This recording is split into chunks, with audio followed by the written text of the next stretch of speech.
Ontem vieram a público os números da pesquisa IPEC. Sim, muito bons para o PT, péssimos para Jair Bolsonaro, aí a bolsonarada toda tá brava, nós já vamos ver. Eu vou lembrar aqui alguns números, mas eu faço, Bob Furuia, alguns quebram a cara comigo, porque acham que, como me confundem com militante político, se dão mal. Os petistas confundiam no passado também. Viviam tentando achar meus vínculos com o PSDB, tadinhos. Nunca conseguiram. Como esses agora tentam achar meus vínculos com o PT, também não conseguem. Eu tenho vínculo com as minhas ideias. E como a diferença, eu sou muito mais dedicado do que vocês. Eu passei boa parte da noite aqui fazendo cálculos.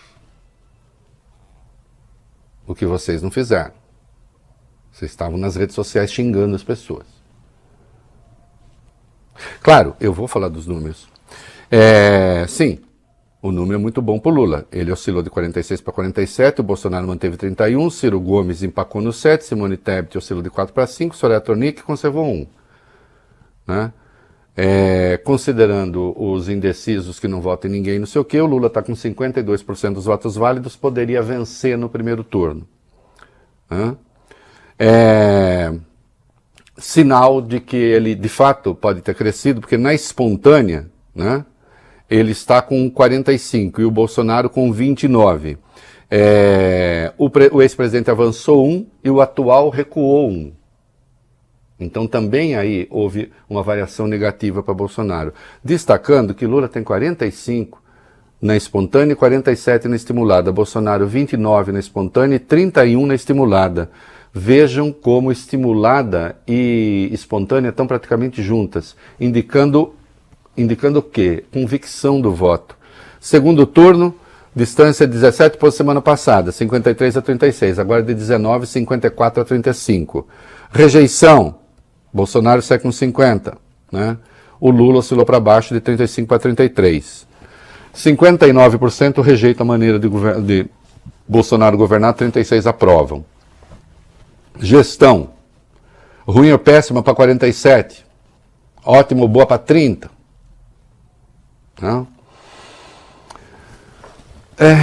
Os pobres, tá ruim. O Bolsonaro deu lá o auxílio emergencial achando que tudo ia ficar bem, né? E aí os pobres iam correr para ele. Bom, o Lula bate o Bolsonaro nesse grupo por 55 a 25. Né? No grupo que recebe até 1 salário mínimo, 58 a 20. No grupo que recebe de mais de 1 até 2, 51 a 27. Juntos, na amostragem de IPEC, formam 57% da amostragem. Essa turma de 1 e 2 salários mínimos. No Nordeste a coisa é 63 a 18. Entre as mulheres, 48, cadê? Entre as mulheres, voltou, 50 a 27, entre as mulheres. Semana passada que era 48 a 28. Ele distratou de novo uma repórter em Londres. São números muito ruins. Os números do IPEC são certos, das outras são erradas, é por isso que o tio foi fazer a lição de casa. Sabe o que eu fiz, Bob Furuia? Perdi não, ganhei. É isso. Uma parte da madrugada. O que você fez? Fazendo a comparação de 5 pesquisas. Desde o IPEC da semana passada. Aí eu peguei 5 pesquisas, 2 delas por telefone, porque as pesquisas por telefone são mais vantajosas para o Bolsonaro. E as presenciais têm sido mais vantajosas para o Lula. Então eu peguei 5 pesquisas. 2 do IPEC, uma do Datafolha, uma da BTG Pactual, do IPESP, e acho que 2 do Datafolha, na verdade. 2 Datafolha, 2 IPEC, BTG Pactual e PESP. Tá? E aí, qual é a conclusão que se tira? O Lula aparece com um número maior do que tinha na semana anterior de cada pesquisa. Eu não comparei as pesquisas. Você não pode fazer isso.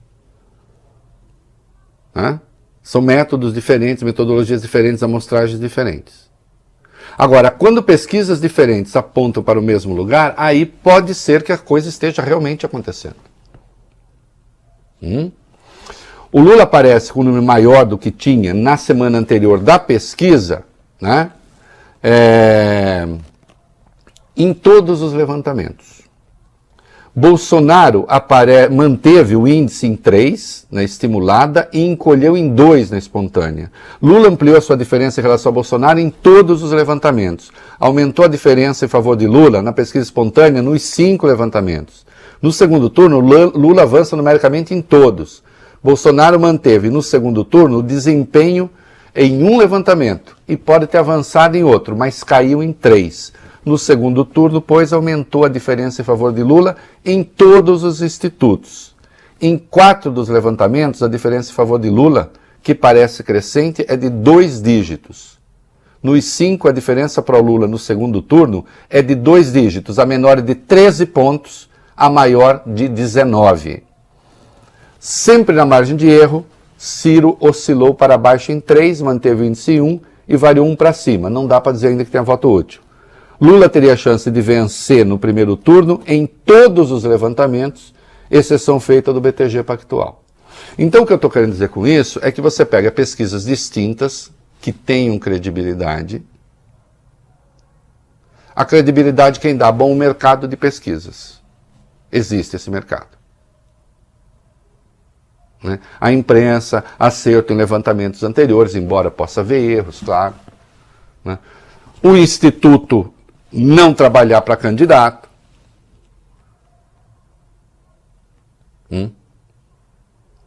Então eu estou pegando pesquisas diferentes aqui. 5 pesquisas indicam uma tendência hoje, de crescimento de Lula e de estagnação, eventualmente declínio de Bolsonaro. Vai ser assim daqui a 2 semanas, quando houver eleição? Um pouco mais? Não sei. Eu tenho dito aqui, eleição só acaba quando termina.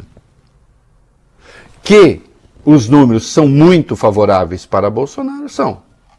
Não adianta tentar negar. Para Bolsonaro, eu falei? Não, para Lula. Né? Que os números são muito favoráveis para Lula, são. Né? Agora, você pode ficar xingando a pesquisa, trabalhar com seus próprios fatos.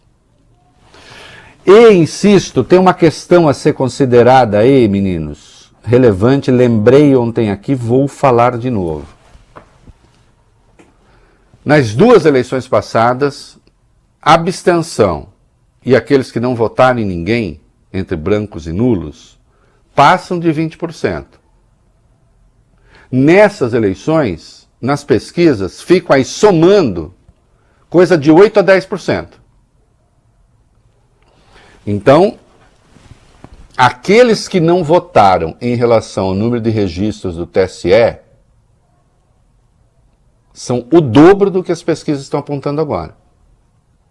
Todas elas, sem exceção, mesmo as pesquisas do Bolsonaro. Isso pode ter um efeito no resultado? Pode. Por isso que quem quer fazer com que esses números triunfem, digamos assim, tem que pedir para que as pessoas votem. A abstenção hoje, claro, a abstenção hoje milita contra Lula e a favor de Bolsonaro. Por quê, Reinaldo? Porque entre os pobres, até os institutos bolsonaristas reconhecem, a vantagem do Lula é grande. E eles têm mais dificuldades para votar. Tá claro? Quando você pega aqui a comparação, isso que eu fiz, de pegar 5 pesquisas, está tudo detalhado, eu falei meio correndo aqui porque tem muita coisa.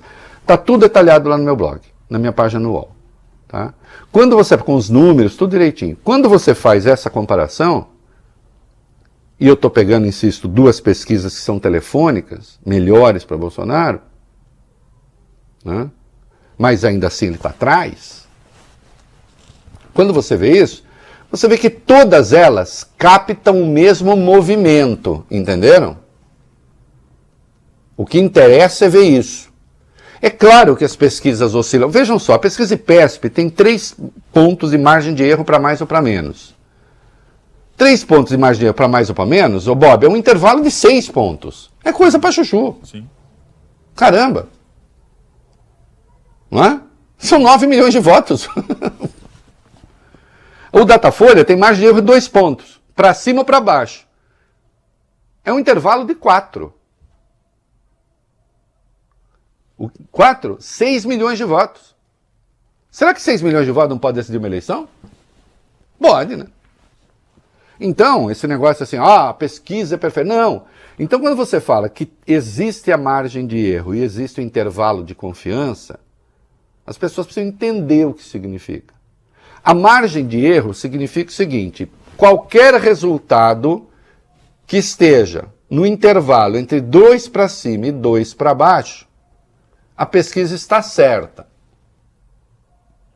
Ela pegou, ela enxergou, ali a precisão absoluta não tem. E o que é intervalo de confiança de 95%? Significa, Vólio Bene, que se você fizer 100 pesquisas, 95 darão aquele resultado dentro da margem de erro. E ainda assim haverá 5 que estarão fora da margem de erro. Então, pesquisa, insisto, não é bola de cristal. Não é bola de cristal. A pesquisa capta movimentos. E aí fica esse negócio, esse ataque às pesquisas que eles estão fazendo. Porque assim, o truque é conhecido. Você vai, tem a pesquisa que você não pode controlar, aí você pega, tem lá os seus próprios pesquiseiros que você controla, usa como referência e depois diz que não, os outros estão mentindo, está tudo errado, não sei o quê. Certo está aquele pesquiseiro para que é seu assalariado. Aí não dá, né? Não, tudo bem. Olha, quer trabalhar com os próprios fatos, trabalhe. Agora, para quem não acredita em pesquisa, essa gente gasta muito com pesquisa, né? Será que a pesquisa muda a eleição? Talvez tenha uma interferência, por exemplo, no que respeita, vá lá, talvez a voto útil. Né? Tanto é que o Ciro está aí vociferando. Né? Daqui a pouco ele também vai começar a atacar as pesquisas. Né? Mas eu não acho que o cara, não, já, sei lá que tá aqui, já eu vou votar em quem vai ganhar, não vou perder meu voto. Acho que não, né? Acho que isso já passou. Acho que isso já passou. Agora, eles estão muito bravos, o governo está muito bravo, porque o truque fundamental, que era o auxílio emergencial, para ganhar o voto dos mais pobres, não funcionou. Quer dizer, eu mesmo vou me corrigir, ô Vólio Bene, talvez tenha funcionado um pouco. Talvez o índice fosse ainda pior sem isso, né, Bob? Vai saber. O que eu estou dizendo, não foi suficiente para virar o jogo. Isso não foi.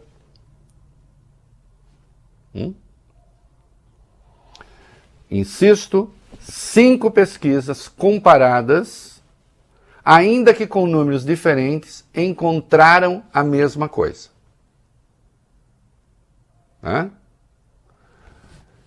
Estariam todas erradas, de grupos absolutamente diferentes, metodologias distintas, e só aquela que o Bolsonaro contratou está certa? Vamos ver. E de qualquer modo, a eleição não é hoje. A eleição no dia 2 de outubro. Os bolsonaristas atacaram a pesquisa. Bateram para valer, vai lá. A campanha do presidente Bolsonaro continua preocupada, né, após a divulgação dessa última pesquisa IPEC, que mostra, como você disse, crescimento do ex-presidente Lula, uma estagnação do atual presidente, isso há 12 dias da disputa e com Lula mantendo a possibilidade de vencer já no primeiro turno. Alguns integrantes da campanha, Reinaldo, culpam nos bastidores, em off, o próprio Bolsonaro por esse desempenho. Outros, porém, preferem criticar os institutos de pesquisa. É o caso do ministro das Comunicações, o Fábio Faria. Ele foi às redes sociais e escreveu o seguinte, abre aspas para o ministro: TSE, anote esses números que o IPEC está dando, que no dia 2 de outubro a população vai cobrar o fechamento desse instituto. Chega desses absurdos com pesquisas eleitorais. A hora da verdade está chegando. Olha, vai ter agora, pelo menos parece que o Fábio Faria confia nas urnas eletrônicas, né? Eu acho. É isso, o Fábio Faria? Né? O que eu achei curioso, eu achei uma coisa mais engraçada do que isso, ele deve ter tido acesso aos números antes, né? Deve ter vazado, porque ele começou a atacar a pesquisa antes dela ser divulgada. Né? Então, é curioso isso. Olha, fazer o quê? É isso, queridos. Insisto lá. Né? Agora, tentem ganhar a eleição legitimamente. Né? Se bem, né, Fábio, que já não dá mais. Porque você sabe que a PEC dos precatórios... A PEC dos precatórios mais atrás, mas olha, também pode entrar. Mas vai lá, vamos pegar as mais recentes. A PEC do ICMS e a PEC dos benefícios, você sabe que são ilegais, né? Faz o seguinte, chama advogado bom, mas não gente que vai lhe puxar o saco.